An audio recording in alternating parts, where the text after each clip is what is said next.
freedom of speech or the free press helps the people to curb the silliness of politicians. So how the press is gagged. First of all, we got a monopoly in press. We get, I mean, just take it, you know, the News Corporation, they got 70% of the newspapers and so on and so forth. So how can be the people gagged? It's difficult to get views into the media, as we know, and the media in Australia more and more, particularly the Canberra Press Gallery, have taken the view that they should be players in the system rather than reporting the facts. And they fail in their fundamental duty because they don't observe the skeptical principle, which is so important not only for journalists, it's important for scientists, it's important for lawyers and for all manner of professions. You just don't swallow what's handed to you. But the journalists tend to do that. For example, when a boatload of people sent by the people smugglers comes to Australia, the press release says that they're intercepted. Well, they're not intercepted. It says they're really welcome. They ring up the Navy to come and collect them. And I read today that the Liberal Party is thinking of not releasing information if they're in government, that they won't be. They've decided, or they've left it open as to whether they will release information immediately. There is such an interception. Why is it, for example, when the politicians propose something, it's always described, in accordance with the news release, as a reform. Now, a reform indicates an improvement. That's a qualitative description of something which is being proposed. It should never be described by a proper news media as a reform, because that assumes that it's going to be beneficial. We don't know that everything the politicians propose. That's typical hollow man mentality from the politicians. And a lot of the media, a lot of practitioners in the media are too close to the politicians. They depend on them for leaks, and they report them far too favourably, and they should subject them to rigorous analysis, and they should only publish what they believe to be the truth. One other thing I need to ask from you. In your book, co-written with Martin Kovic, you got a chapter which is say, are we hating our farmers? What's happening with the farms and the farmers? Australia is a country which is supposed to be, you know, the food supplier of half of the world almost. Yes. What's happening? Well, the politicians do invariably refer to Australia as being the food bowl of Asia. How can it be the food bowl of Asia? In Western Australia and in relation to Aboriginal lands, there is a requirement of the consent of the proprietor of the land before miners move in. But in the eastern states, the miners can move in very easily, and they're moving into prime agricultural land. Coal seam gas miners in Queensland, in the Darling Downs, they don't call it the Darling Downs anymore, they've given it a fancy name, and also in parts of New South Wales, prime agricultural land is being mined or explored for the purpose of coal seam gas without proper regards, and the chief scientists has issued a warning about this. And there are other things which suggest that the elites don't care for our farmers and the politicians don't protect them. We've had our farmers are not protected.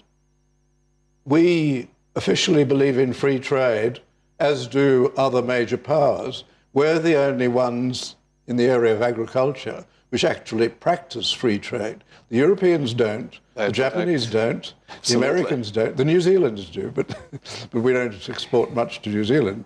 The Japanese don't, and the Americans don't, and the Europeans don't. Principal markets don't practice free trade. We strangely practice it, but we're doing things like winding down the quarantine without proper safeguards, without being sure that by allowing some foods in, we're not also importing viruses and diseases which will completely damage our product. We're letting miners move into prime agricultural land against the wishes of the farmers, against the promises of state governments in, for example, New South Wales. The New South Wales Liberal government promised that prime agricultural land would be protected, and they did not give that protection. In addition to that, David, I think we are happily selling our land also for foreign countries. That's true, and most countries, when they allow foreign investors to come in, lease the land, they don't give the freehold. Try to buy a business in China, you could not. Try to buy in Thailand, you couldn't. Try to buy a house there, you couldn't buy it as a foreigner. And in here, everything is for sale, even for our land, which is agricultural, it needs to be protected. Yes. And not even that protected, not just the product of the land not protected. Why it is? What's the mentality in the politicians? It's not even business for them. Because they are making decisions which just don't pass the pub test. And the answer is partially, of course, to always try and elect the better politicians. But not much choice. No, but and you're right, and new parties are neither here nor there. They're not going to get in unless something dramatic happens. And the electoral system is against them, because the politicians in power have made sure that new parties, it's very difficult for new parties to get in. Couldn't just walk in, no. What we need to do is to empower the people, as they are in Switzerland, as they are in a number of American states, so that the politicians know that whatever they do may be something about which the people will react. And it works very well. It works very well in Switzerland. It works very well in the United States. And you know that in those cantons, those states of Switzerland, where the state government needs the approval of the people, some of them, they need the specific approval to even enter into a new program. Those are the states which are the best managed, which have the lowest taxes. And the same in the United States. And the politicians will say, and I remember my joint author, when he put this to Kevin Rudd on ABC television, Kevin Rudd said, "Oh, yeah, I'm totally opposed to that, because this will mean that there will be a law passed for the public execution of criminals." Yes. There's no example anywhere where direct democracy exists, where people are allowed to propose their own laws, which then have to be passed by the majority in a referendum. There's no example of any ridiculous law like that being successfully passed. Because people got common sense, not like politicians. I agree. Yes. Even in Switzerland, where you would think that there might be some reserve about immigration, the Swiss people have been very liberal on immigration. They're strict in some regards. For example, in the granting of citizenship, which has to be done at a meeting, a local meeting, but they have been liberal in relation to immigration. So the idea that we're suddenly going to become a xenophobic country where we'll have public executions and things like that is just absolutely ridiculous. It hasn't happened. It doesn't happen because people have more sense. I hope people have more sense. One last question. After reading the book, I realized something is missing from it.